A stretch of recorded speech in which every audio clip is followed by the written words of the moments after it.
This is a report on an effort that I've called PlainSpoken. It's a podcast, it's a video, and now it's also a Substack page. And I've actually typed everything out that I'm going to say in this segment. And if you're interested in looking at a lot of the graphics and links, I'm going to overlay what I can in the video, but I link to a number of other articles and websites. And so if you haven't already, go on over to plainspokenpod.substack.com. I'll have a link in the show notes wherever you're listening to or watching this, and that's where you can see the text and have full access to all the stuff that I show in this time. It's not meant as a humble brag or an appeal for funds akin to all the emails that have been clogging up our inboxes. It's already past the first of the year, and my understanding is, start off with a new slate. It is my hope that this is a ministry that people will feel passionate about supporting in the future for reasons that I'm going to detail here. But really, the purpose of this is just for transparency's sake. It's a virtue or a value that I've been extolling from the beginning of this project, and I think it'd be weird if I myself wasn't practicing transparency in what I'm doing. So sit back, relax, enjoy this synopsis of a year's worth of work around this PlainSpoken project. And if you've been a part of it, then pat yourself on the back because, to my mind, it's been successful. So, PlainSpoken, here's what the written part is going to say. PlainSpoken began at the end of 2022 as an effort on my part with the help of a friend and church employee, TJ Owens. Many of you have seen him, to participate in the larger discourse on Methodism in the midst of the dysfunction and the fallout within the United Methodist Church. So, having read Good News Magazine and Institute for Religion and Democracy for several years, I came to understand that the worldview and the particulars of what those parties published, among others, like, LifeSite, were not known to many. Even the topics circulated by News, which is the mainline denominational source in their regular weekly digest, were largely unknown to most United Methodist clergy on the Facebook groups that I was a part of. The result was that individuals, especially clergy, were tribal and petty. They were not informed. They just fell along party lines. And I wanted to do something about that, trying to facilitate a mutual understanding, not a mutual understanding, but mutual understanding between conservative traditional worldview and those who don't necessarily hold it, or those who do hold it but couldn't explicate it. So in the midst of what has now been called the largest denominational split since the Civil War, it was hard for churches to know what information they could trust and how much truth there was to allegations from any given source. Our own churches here in northeastern Oklahoma, where I'm at, were not entirely sure about what was happening and what it had to do with them, what had led to where we were and how to make an educated decision. PlainSpoken was formed partly to just simply facilitate a space in which information can be shared and made sense of. So I've done not just information sharing, but a lot of analysis in the last year. So with respect to the product thus far, I struggled to find the right content for my format. It was a struggle for the first few months. I very much enjoy a format. If any of you watch Breaking Points or The Hill, they do news commentary on YouTube. Really fantastic stuff. So I emulated them for a time, but I didn't get a lot of engagement. I also began a series of international interviews with African United Methodists, which I'm still proud of, though it didn't get the engagement I wanted it to.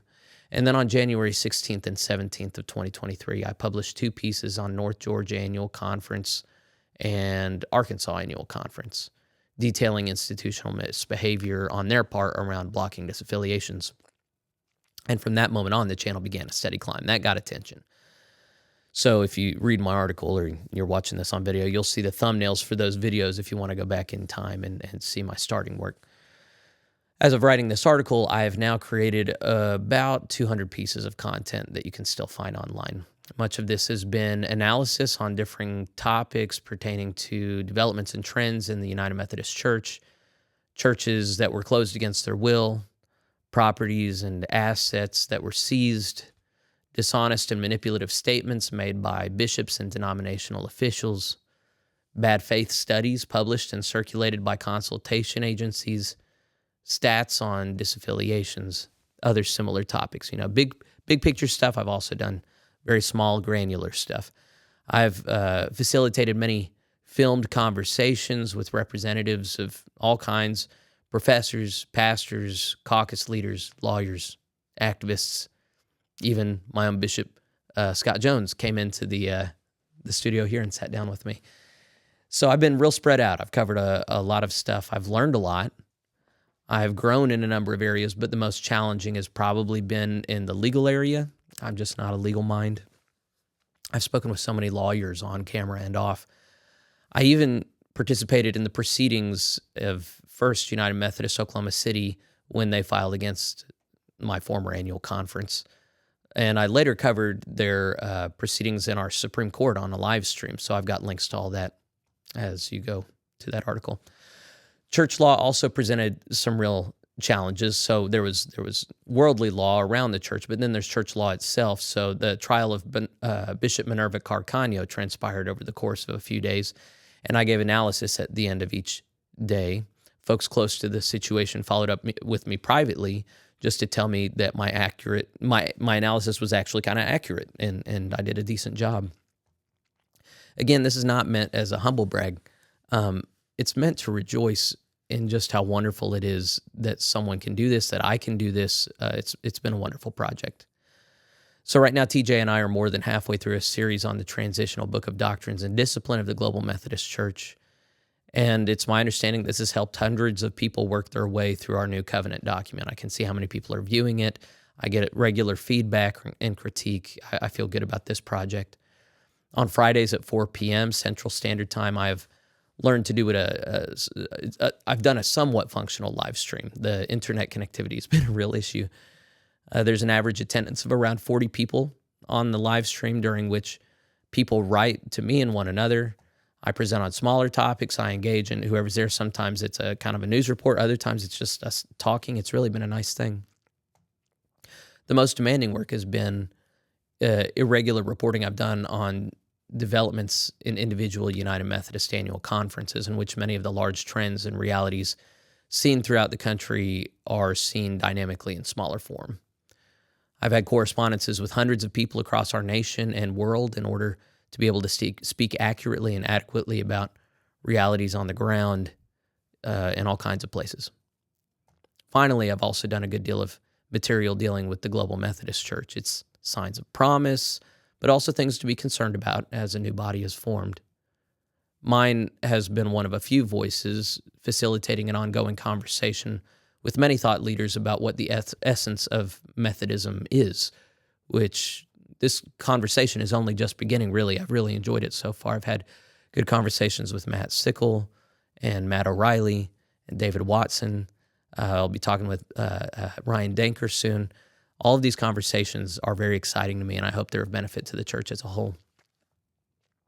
So if you're watching this for the first time, you don't know all the places that PlainSpoken can be found. I've spread out. My primary platform is YouTube, where I get the most views and engagement. I recently reached 3,000 subscribers there, which is a big deal for me. I also publish on Facebook, where I recently cleared 1,000 followers, and Rumble, where I have 5 people following me, and a number of other podcasting platforms. I'm on Apple Podcasts, but also Spotify, Amazon, Google. I've set up a locals account. It's been established for people to monetarily support PlainSpoken, so of course I'm going to have a link there if you go to the article. It receives special treatment from time to time, and most recently I've started a Substack, hopefully where you're reading this as well, where I've written a few articles already. I'm going to publish a lot more. It also serves to circulate the audio and the video versions of my segments. So Substack is where you're going to be able to go to see everything I create, other than the special content I make for locals. So just reporting on this ministry after a year. So an RSS feed is how you send out a podcast, and I have 2 RSS feeds. One is Red Circle and the other Substack, and they tell me that my podcasts have gotten almost 21,000 downloads this last year, which I feel good about. According to, I only recently started the Substack, so Red Circle says that I've got an average weekly download of 168. That, of course, changes widely based on what the content is. I hope this continues to go up alongside others. YouTube, the platform in which I've seen the most success, reports that in the last year, PlainSpoken has been watched by thousands of people, coming close to 96,000 hours of watch time. It would be very dishonest of me to attribute all of this growth and engagement to my own efforts. Chris Ritter of People Need Jesus has been great to promote my material alongside hundreds of other resources he lists on a monthly basis on his website, peopleneedjesus.net. He is the single most helpful resource for all developments in the realms of Methodism that I concern myself with. So if you're watching the video or if you go to the Substack, you will see screen grabs of my statistical reports here. So just for people who are interested in doing this kind of work yourself, what kind of engagement you might be able to see in a year. Facebook tells me that in the last year, PlainSpoken has had a reach of almost 124,000 people on their platform. This platform has been more challenging for me and TJ to work with for some reason. The local churches I serve have had an easier time getting people to follow them on Facebook than PlainSpoken. I do not know why. But thanks to the promotion I've gotten from Ed Rodarmal of Omnia Methodist and many other normal folks, it has seen good circulation and engagement, most of which I cannot see, but I'm glad that Facebook reports it. So it does note, and I'm going to talk about losses along the way. Even though I've got 912 new followers in the last year, I've had 32 unfollowers as well, which is, I think, kind of high. So one might notice a relatively high number of people who've chosen to unfollow me. And that proportion, I think, has been even higher on YouTube, where I have sometimes lost up to 10 subscribers on any given day. And while there's been a good deal of support for the project, there have also been many people who've decided they're not fans of what I'm doing on PlainSpoken. The vast majority of those who have left quietly. A few have spoken politely beforehand, and a lot not so politely. A number of progressives and institutionalists followed me on the front end because I seemed reasonable for a bit. And over time, a few have highlighted what they perceived to be partisan bigotry on my part. It's not something I've strived toward. I still can't explain why it was that so many people thought I was reasonable at the beginning, and a few stopped seeing that. Some of them held on, a few left, but a lot of them have held on and continue to consider my words even if they disagree with them. A number of conservatives have also gotten angry with me at times, either for not covering stories they think I should cover or for belaboring articles and arguments more than they think I should, or for failing to advance or defend some peccadillo they have, some doctrine or item that practice that they think is really important. I've learned that satisfying folks like this is not possible, so I've actually had to block a lot of people. I've had to ask a number of people to just go somewhere else and do something else. You know, I don't force anyone to listen to or watch my stuff. There are also just a lot of persnickety in the world who like to nitpick how I do things. And one of the most popular criticisms that I should acknowledge here is that the interviews I do are not really interviews, they're more conversations. So a lot of people have said, you talk too much. And my response is always, I like how much I talk. I feel good about my work. But to meet them halfway, I've stopped calling them interviews. I call them conversations now. So people complain a little bit less than they used to about that. So for those who are interested, you know, I get the critique somewhat regularly. I'm just talking to a bunch of malcontents on the grassroots level. Nobody of any substance is really listening to me. It doesn't really have any big impact. So there are ways that one can kind of assess if I am being very influential or helpful in the conversation. So traditionally, American Methodists have had journalistic publications like Reporter and News to keep them informed on developments. And as I said above, I've noticed widespread ignorance of regular articles published by United Methodist News. I don't think many people read them. Conservative caucus groups like Good News started publications in print that also meet a high editorial standard. And I can't speak to how many read their articles in print media, but I get the impression that print media in general is being read less and less, even by intelligent people. So, and it's not that they're not doing a good job. Good News, Action, they're good about writing stuff. They're good about putting it online alongside other media outlets like mainstream UMC and Hacking Christianity. They have big readerships, I'm sure, but I have no idea how widely read their stuff is. Like, I know there are a lot of people who support them in theory, but I don't know how much people are really consulting them and considering what they have to say. So sometimes one of them strikes a nerve and their article is reposted across media, but even then it's hard to say how many people actually read the whole article versus the headline. So I noticed widespread ignorance when Methodists have been getting together to talk really ever since I became clergy 11 years ago. So that indicates to me that United Methodist clergy laity are not really reading that much. I'm just not sure how much the print format is the way to reach a large number of Methodists at this point in time. I think the medium is just not reaching the people at this point. People aren't reading. Podcast metrics, it's hard for me to, when we're looking at how many people are reading PlainSpoken just got off the ground, so I can't compare my readership to others. I'm sure it's much lower. When we're looking at podcasts, I can only look at my own metrics. I can't look at other people's podcast metrics. So I reached out to a couple of other well-known Methodist pastors with podcasts to compare their stats, and PlainSpoken's total number of downloads was higher than theirs by about 20%. So that's decent. We're talking big megachurch pastors. The only publicly available stats on engagement that I can see on comparing what other people are doing is on Facebook and YouTube. So Facebook isn't really used for thoughtful reading. Hardly anyone does that on there. And it's usually not used for watching long-form content, although some people do. But even so, one can easily see the views on any piece of content that I've put out. YouTube is much easier to navigate and compare. So what both YouTube and Facebook show is that while PlainSpoken has fewer subscribers and followers than a few other Methodist content makers, it has far more views and engagement than any other Methodist source that I could find. There's some other great people doing great work. I would highlight Andy Miller III of More to the Story, Matt O'Reilly of Theology Project. I think Method Ministries is doing very good work alongside mine. But it's only PlainSpoken that really routinely gets over 1,000 views on any content, other than, the boring transitional Book of Doctrines and Disciplines series that I'm doing that I love, but not a lot of people are on board for. PlainSpoken interviews and conversations are watched and engaged with much more widely than any other Methodist source that I've seen, with just a couple exceptions. Even Methodist megachurches with multi-million-dollar setups and professional staffs are not generating content with the amount of content engagement that I'm getting online. So PlainSpoken outperforms the largest United Methodist and Global Methodist local churches and pastors for reach on these platforms. So that's not, I'm going to say it again, it sounds like I'm bragging. I think that there is, there are a lot of people who, if you said, I just want to do interviews with thoughtful people and I want to report on different regions in the U.S. and the fallout around disaffiliations, some people would say, yeah, I think that could work out. A lot of people would say, I don't think it's feasible. Methodists are not internet people. I'll tell you, the biggest demographic that watches me is older men.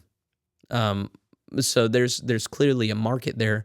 People are clearly interested. Even though I'm a very limited and flawed person, my foibles are not enough to stand in the way of a project that needed to happen. So I'm going to talk about why I'm feeling good about the work thus far. The growth and engagement seen here, it's been entirely organic. I haven't paid for any circulation. I haven't paid anyone to talk to me. I haven't paid anything. I've gotten no institutional support from the Global Methodist Church or the Wesleyan Covenant Association or any caucus or special interest group. The intricacies of quality audio and video production, bandwidth management, information storage and management, filing and record keeping, social media engagement and curation, and fundraising. It's all been new to me. TJ and I together have painstakingly learned thousands of lessons, small and large, along the way, which has led to what I feel is today a pretty smooth operation of content generation and circulation. And while I've made many mistakes along the way, people I've been surprised to find have been quite gracious and understanding, generally speaking. The standard of what PlainSpoken produces is generally above the quality of what people are used to. And so with prolonged engagement, if I keep doing this for several years, I think it can only get bigger and better. I want to talk about money now and why it matters, first off. A lot of people, I was talking with Paul Thompson one time. He says, a lot of people think it's really screwy that, You have advertisements. You're making money off of this, and that conveys that. Well, it just makes people suspicious. So let me talk about that a little bit. This PlainSpoken is, in many senses, a ministry of the Nowata Methodist Church, which is my full-time employer. The hundreds of hours of work that have gone into this project would have otherwise gone to local ministry and engagement. Church leadership here in Nowata benevolently shared their pastor with the rest of the Methodist connection in hopes that I might help facilitate mutual blessings. And I believe those hopes have been answered. The reason I get emails all the time from people who say, "Oh, we've loved your work. Here's the difference it's made in our local church. Here's what it's meant to me." None of that would have happened if the church hadn't given me their blessing to start this. But even so, in order to justify any given ministry, fruits have to be observable. So I can't point to a number of how many local churches that needed to talk about disaffiliation benefited from what I'm doing. I can't talk about how many individual believers have grown in their faith and knowledge because of PlainSpoken. One of the only ways that you can discern how meaningful a ministry has been to other people is how much they or companies hosting the conversation are willing to pay to make it happen. Moreover, when a church volunteers physical space for a local project, like this is all online, but if you have a church and it's just saying, "Hey, there's a local group, they can come in and use our space," it is right for them to expect that the beneficiary of such benevolence will do what they can to repay the kindness shown. So if a 12-step group meets in your building, it's right to expect that they take up an offering to give to the church to say thank you for the space. So I've probably given half of my professional time in the last year to the PlainSpoken project, probably more. So when considering my salary package, half of that would be about $25,000 annually. Is that coming back to the church? When looking to simply offset the cost of TJ's employment by the church, that would be about $12,000 annually. So that's a total of $32,000 that the church is effectively paying to help this ministry happen. Is that being recouped or even close to that? When I first began this project, I was not monetized on YouTube. I had no locals account. There was no other revenue for the project. The church had some basic gear that I was able to use, and I had TJ for a few hours each week. I was turned off to the idea of making money from ads. I still don't like it. A few months into the work, my friend Absalom in Nigeria needed emergency funds for his church in Abuja. I was glad to put together a segment reporting on his church's situation, and because of that segment, PlainSpoken was able to raise almost $2,200 towards helping them construct a new permanent structure, on top of local funds that I was able to raise. So that was pretty cool. And after things started taking off on the podcast, I monetized on YouTube for a time just to see what kind of revenue it could generate. On a good month, we topped off over $200. A couple folks complained about the ads. I decided to open a locals account in order to let the more financially able among my audience step up and show their support. Unfortunately, not as many did as I had hoped. So now I have a solid crew of a little over 20 supporters on there. Combined in the first few months that Local's been in place, they've contributed $720, which is not nothing. But the thing is, they've made a difference, but they're not enough to supply what's needed in the short term to prove that this is a fruitful ministry. So I finally remonetized on YouTube a few weeks ago. I haven't heard any complaints yet, but I'm a little sad about it. My hope is to continue building up locals so that YouTube is not needed. And so, I'll give a link here in a little bit, but you can also just go directly to the church's website and make a one-time donation or regular donations on there, and that's tax deductible, so I should probably push that more. None of the money that's been made so far has gone into my pocket. I'm not going to be ever putting any money into my pocket from this. The Christian convictions of my wife and I, the Rickman family, is that we should not live in opulence as a family. We don't want fancy things. We don't go expensive places. We like to stay at home, raise our kids and our chickens. We like to minister to the people around us. We homeschool. We cook good, locally produced healthy food. We play and sing good music. We enjoy being together. We drive older vehicles. We don't have large medical expenses. And we're able to save a lot of money. So any changes in income really aren't needed. And if we do have any, it's going to come from the churches we serve. It's not going to come from this ministry. And that's not to say that income from PlainSpoken has gone directly into the general fund of the church to just be spent on whatever. Rather, we've established a line item in the directed fund to track money pertaining to this fund. And believe it or not, the total amount taken in from various sources in 2023 has been a little over $2,600. And of that, all of it has gone to offset the cost of lights, cameras, routers, a modem, cables, adapters, and expenses for a Zoom and Restream on a monthly basis. So despite what has been brought in, the church is actually operating at a loss here. And my hope is that this next year, that'll change. The total made from YouTube, I already talked about total altogether is over $2,600. From YouTube, just the ads, it's a little over $1,300. So far, that is clearly the majority share of what's been brought in. So for the time being, that's going to be the primary means of fundraising thus far. So for 2024, maybe I'll pick up actual sponsors, can stop with the ads. We'll just see. What are my plans for this next year? Hopefully this excites a lot of you. I'm excited about it. This next year is set to be quite pivotal to my mind. Cultural tensions are going to be quite high due to another presidential election in America amidst a great culture war that's been going on for a long time. There's sure to be already heightened emotion and intensity among Americans in the UMC. There are also great tensions abroad in many areas that contain United Methodists who have not been allowed to disaffiliate from the UMC. For example, Nigeria contains the most United Methodists of any African conference.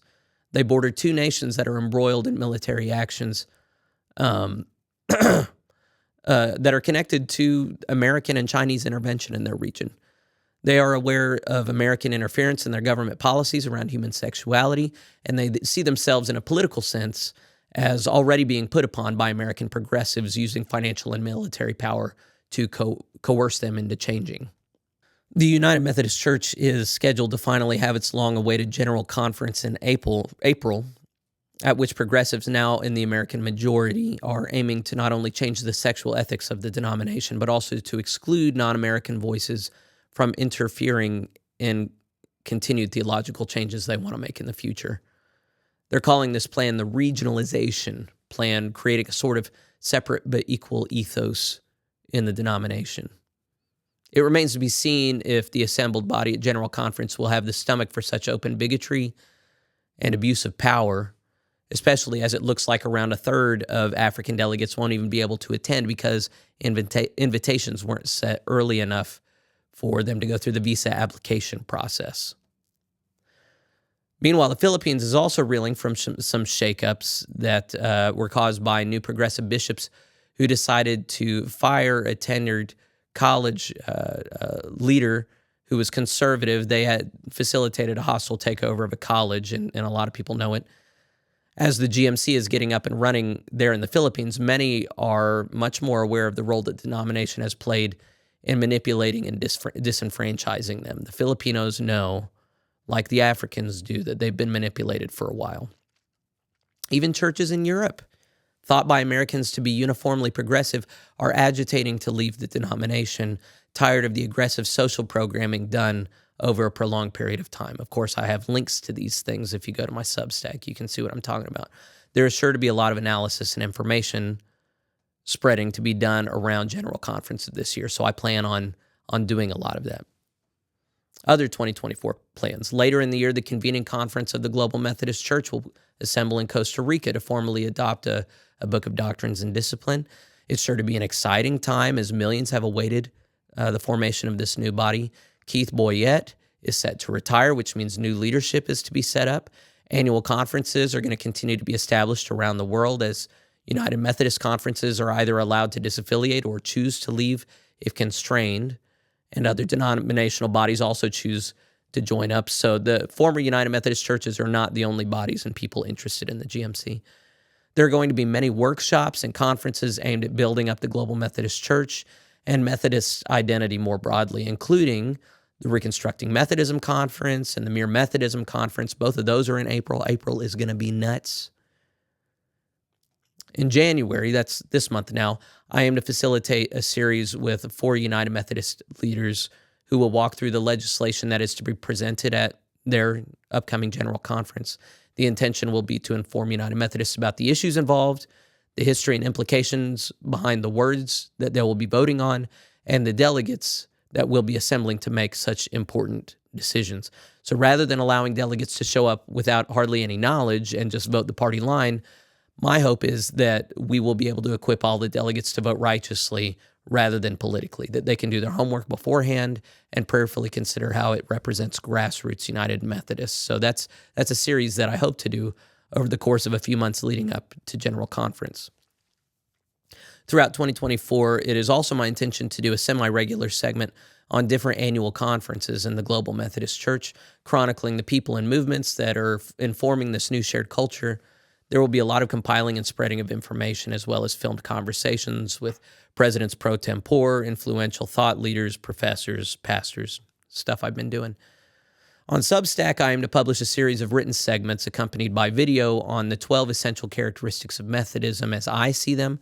My hope is that from my little corner here in Oklahoma, I might do my part to help reclaim not just the form, but the power of righteousness for the people called Methodist. During annual conferences and special events, it is my hope to facilitate live stream commentary for others who want to watch what's going on and understand it. It's possible that I could go to Costa Rica, but the birth of my 5th child is anticipated this July, and the demands of my household are such that stepping away it'd be very cruel to my wife. So at this point, I'm thinking it's more likely that I'll just continue to fortify my live streaming capabilities here and consult people on site from afar. I think it'll be fun and informative, so stick with me. Just in case people think I'm trying to create a new career here, I'm not quitting my day job, ever. I love the folks here in Nowata and Delaware.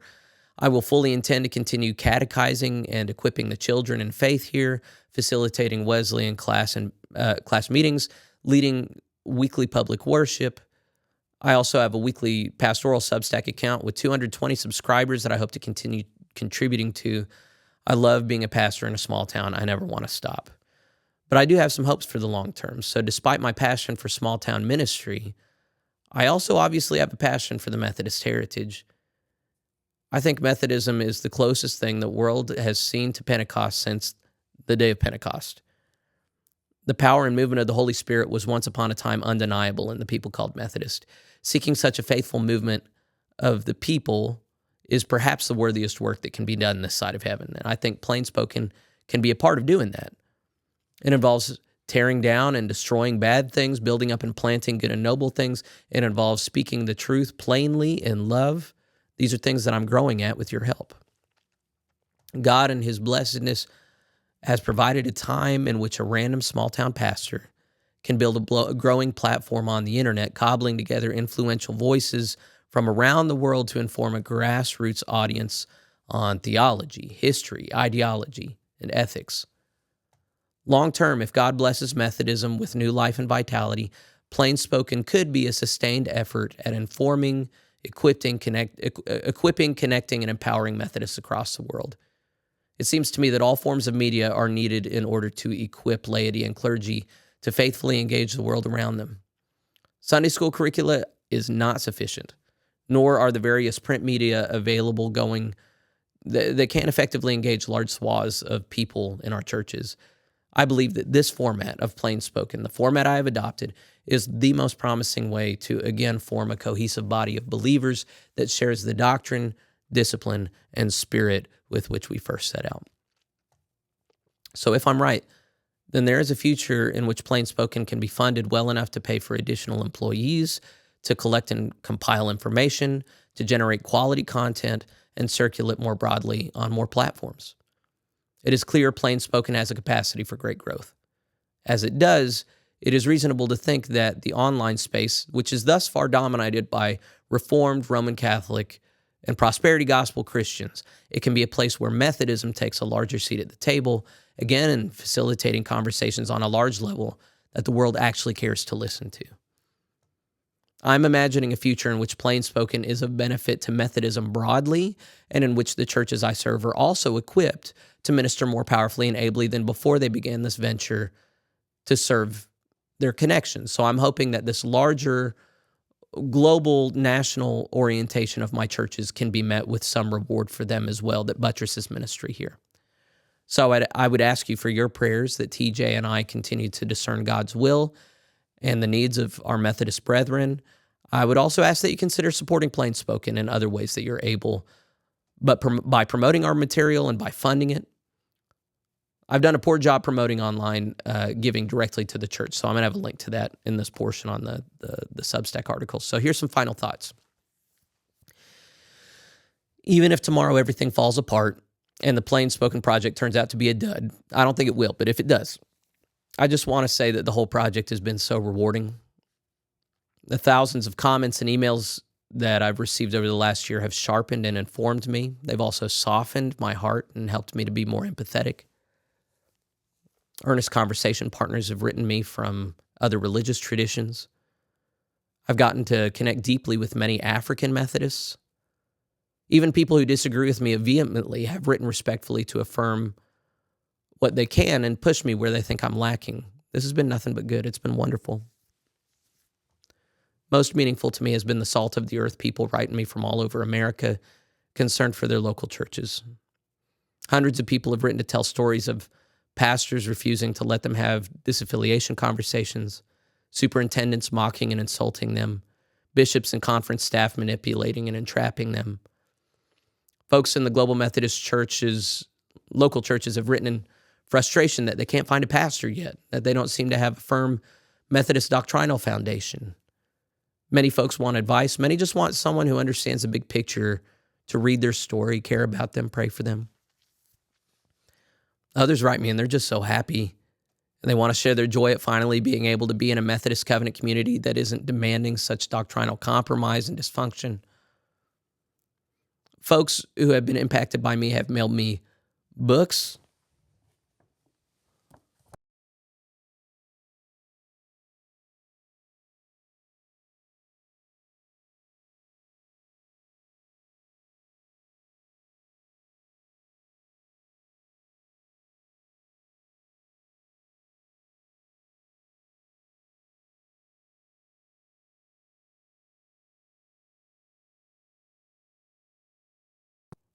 I regularly get text messages from leaders that I once considered pseudo-celebrities in Methodism. It's just amazing to me. They know who I am. They like the work that I'm doing. I get to talk to them on camera, talk about what I think is the most interesting and important stuff. It's been a real blessing. So in short, I'm the most blessed person I know. I haven't even talked about stuff outside of PlainSpoken, but I'm supremely blessed. God has been very good to me. I've been overjoyed to serve in this capacity. I want to thank the hundreds and thousands of Salt of the Earth Methodists who've been sharpening me as iron to be an instrument for the Lord. And I'm praying that I may be of use to Him and to you in the coming year. So thank you. I'll see you soon.